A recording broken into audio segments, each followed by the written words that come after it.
Jedan praznični pozdrav svim lovcima na romantične filmske naslove. Ja sam Dušan i danas tradicionalno obeležavamo Dan zaljubljenih, tako da ako ste trenutno zaljubljeni, volite nekog, bliski ste, uživajte u svom danu, lepo se provedite i naravno, ako volite sami sebe, nema tu ništa loše, bitno je da ljubav cveta, posvetite dan samima sebi i najbolji način da to uradite i uz jedan izuzetan film, tako da sam za ovaj dan baš i odabrao nešto veoma zanimljivo, odnosno jedan zaboravljeni klasik s kraja 90-ih koji danas bi zavređivao dosta pažnje s obzirom da je njegova tematika vrlo interesantna, a to je Pleasantville iz 1998. godine, za koji je scenario napisao, režirao i producirao Gary Ross. Treba ovdje dodati isto da je on jedan veoma talentovani autor, s obzirom da je stvorio hitove kao što su Big, Lassie, Dave, Hunger Games, tako da njegov talent je apsolutno neosporan. Vidi se da ima dar za stvaranje tih celokupnih svetova koji su ovdje toliko lepo iskorišćeni kao jedna kombinacija posljednjeg akcijnog heroja, Trumanovog šova i cela ta oda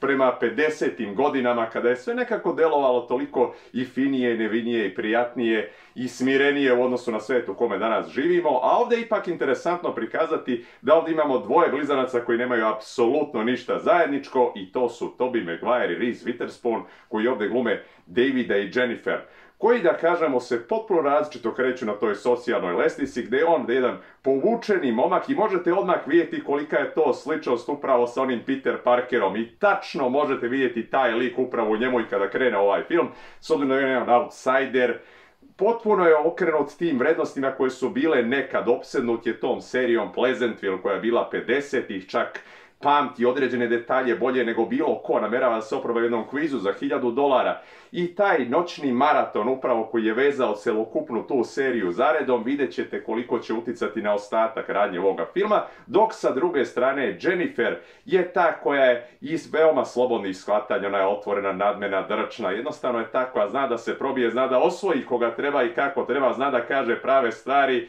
jednostavno cool je u društvu i čak je brat sramoti s obzirom da je takav kakav je.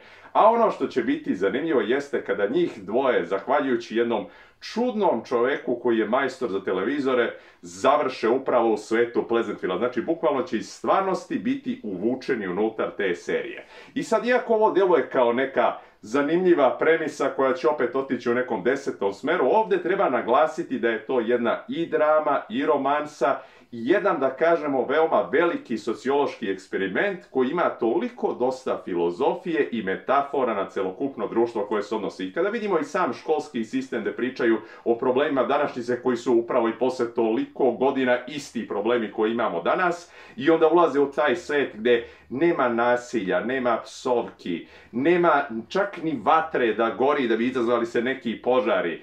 Ali opet treba naglasiti da je toliko sve izolovano, jednostavno ograničeno. Vidjet ćete da u stvari knjige u biblioteci čak i nemaju u stvari ništa na tim stranicama. One su bukvalno prazne. Geografija se svodi na to da uče u glavnoj ulici koja se upravo vrti u krug.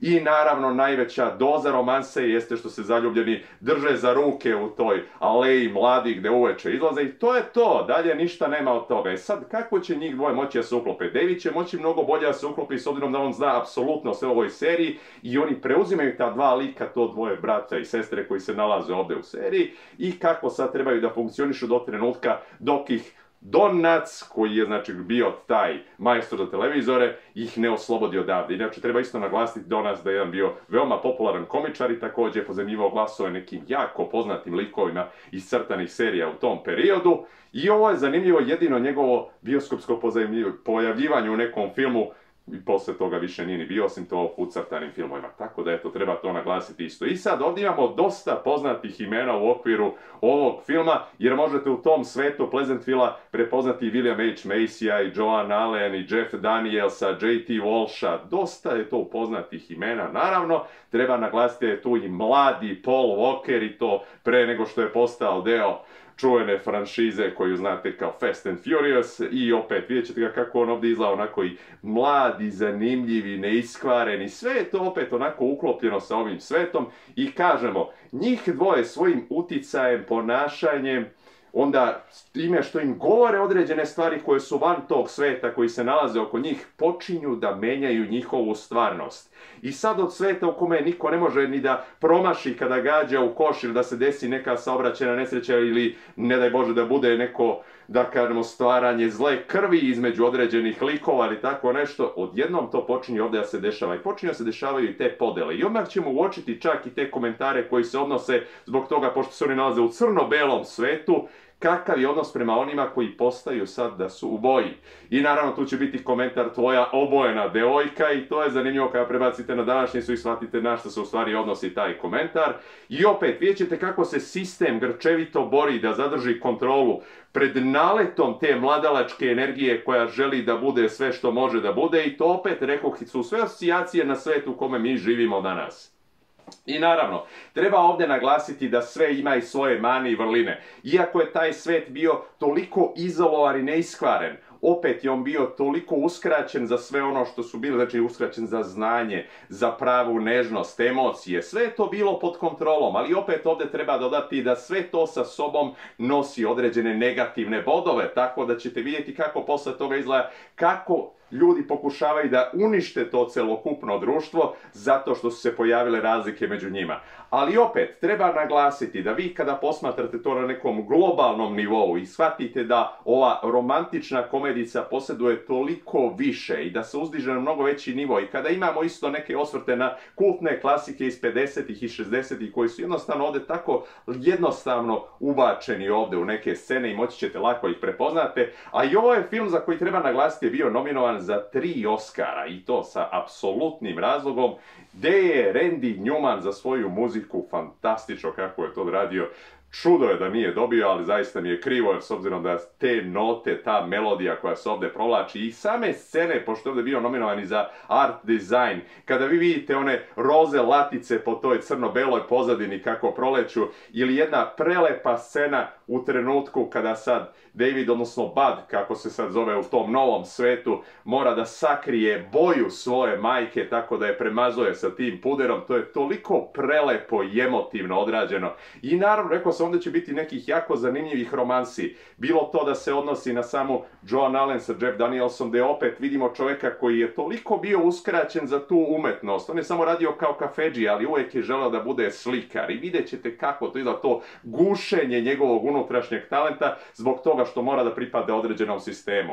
I naravno ovdje se isto vidi i ta klasna borba i ravnopravnost polova i sve to što je jednostavno bilo 50-ih potpuno normalno, a sada tokom 90-ih kada je ta radnja, to je potpuno odbačeno. To su potpuno desete vrednosti. I opet rekoh, svaki od ovih svetova je imao nešto toliko karakteristično za sebe i nešto što je trebalo zadržati za današnjicu, ali nešto je moralo da se promeni. I promene su uvijek neizbežne, jednostavno to tako funkcioniše i vidjet ćete kako će se film završiti. Jednostavno i prelepo je snimljen sa tim fantastičnim kadrovima, zaista likovi s kojima ćete moći da se povežete. Dosta je imalo nekih komičnih komentara, također dosta duhovitosti od strane tih likova koje ćete ovdje primetiti, ali opet, kažem, ta doza povedanosti, ta ljubav koja se osjeća u svakom kadru i to ne samo između likova, nego i nostalgija za tim vremenima i ljubav prema filmskoj umetnosti uopšte, s obzirom da je to, kažem, jedna velika veza između današnjice i prošlosti kroz samu seriju Pleasantville. Sve je to fantastično prikazano i, kažem, apsolutno ćete uživati u svakom kadru i opet, dugo ćete razmišljati o poruci koju ovaj film nosi sa sobom. Iako je sa uloženih 60 miliona zaradio samo 50, tokom godina je stekao svoje kultno ime, tako da apsolutno baš u ovo doba praznika na Dan zaljubljenih treba mu dati jednu veliku šansu i da vidite zašto je Pleasantville zaista toliko pleasant, odnosno divan i fin. Od mene apsolutno jedna velika preporuka i 5 zlatnih diskova. Vidjet ćete da nije sve toliko crno-belo, a kad stigne boja, sve se uzdiže na potpuno novi nivo. Toliko od mene za danas, a mi se viđamo uskoro i srećan lov. Uživajte u prazniku.